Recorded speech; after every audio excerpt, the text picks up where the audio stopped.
Saya marah, saya bilang, Jenderal, ini PKI-nya bangkit kok dibawa anak-anak seperti PKI.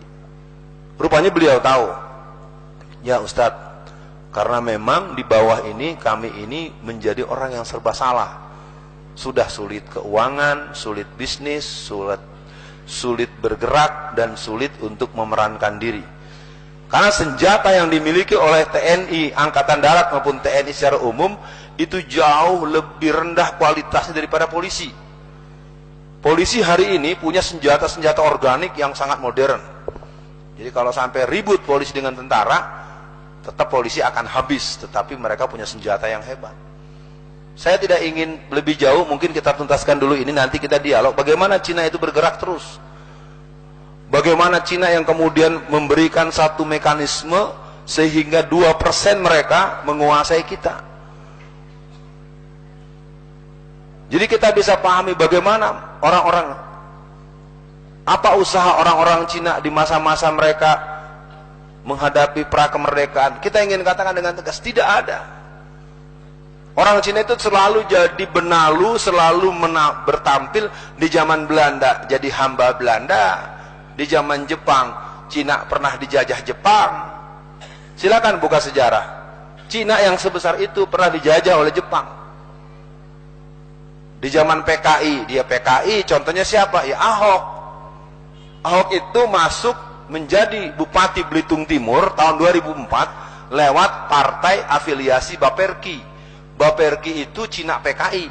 Jadi dari awal Ahok memang PKI. Jadi ketika dia menggusur kampung pulau di Jakarta Timur, 1.300 warga digusur, apa kata Ahok? Jangan berikan sebutir nasi pun pada mereka. Jangan berikan setetes air pun pada mereka. Memang begitu, dia orang. Dan ketika terjadi demonstrasi rutin oleh teman-teman Front Pembela Islam setiap hari Jumat, dan ada kerusuhan pertanggal 13 Oktober 2015, maka anak-anak EV tertangkap 17 orang, 1 orang disiksa, dan mati di tahanan polisi 1 orang, dan tidak pernah dibahas. Lalu terjadi rapat di Polres Jakarta Utara. Apa kata Ahok? Polisi, water cannon-nya jangan diisi air, ganti dengan bensin, biar mati semua orang yang demo itu. Itu persis pernyataan Stalin. Aku rela membunuh 30 juta mayat manusia asalkan aku berkuasa.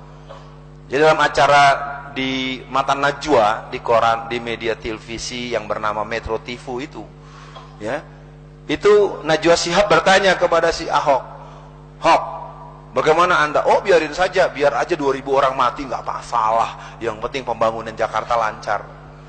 Itulah watak orang berpaham komunis. Jadi betul Ustaz Fahim, antum tadi singkat itu jadi pegangan buat saya. PKI bangkit. Tapi kan perdebatan kita selalu, memang PKI-nya ada. PKI-nya di mana? Nah, karena saya hari ini sudah terlanjur memberikan tema tentang Cina, saya tuntaskan dulu tentang Cinanya. Kalau nanti memang jamaah bisa mendalami, mungkin bisa ikut hadir di acara Muhammadiyah atau nanti malam. Tapi kalau mau baca, sempat saya buat ini buku selama 30 tahun saya berkelana, ini saya abadikan, Menangkal Kebangkitan PKI. Ini memuat sistematika gerakan PKI, tahapan-tahapan PKI, 10 langkah kebangkitan PKI.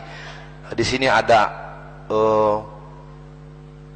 TAP MPRS nomor 25, hasil Kongres Ulama tahun 57, Undang-Undang nomor 27 tahun 1999. Jadi bagus buat pegangan para tokoh masyarakat bahwa PKI itu bukan sekedar ada, tapi memang mereka sudah sampai kepada kerja-kerja perjuangan mereka yang cukup serius. Nah, di tangan saya juga ada ADART PKI terakhir. Bagaimana kita berorganisasi bisa menghasilkan ADART? Waduh, luar biasa. Ini hasil kongres yang ke-10 di Magelang tahun 2010, tanggal 15 sampai 17 Agustus tahun 2010. Kongres yang ke-8 di Sukabumi Selatan, yang ke-9 di Cianjur Selatan, dan hari ini saya tidak menduga Ustadz Fahim itu membuka kalimat komunisme. Memang komunisme cukup sulit masuk ke dalam frame berpikir masyarakat, karena emangnya ada PKI. Yang jelas pernyataan Polda Metro Jaya Muhammad Iriawan yang dia bilang nggak ada itu PKI. Mengada-ada saja PKI itu. Yang jawab langsung Riyamizat Triakudu. Apa kata Pak Menhan, Menteri Pertahanan? Barang siapa orang yang mengatakan PKI tidak ada, dialah PKI-nya. Tolong camkan ya, bukan Alfian loh yang bicara.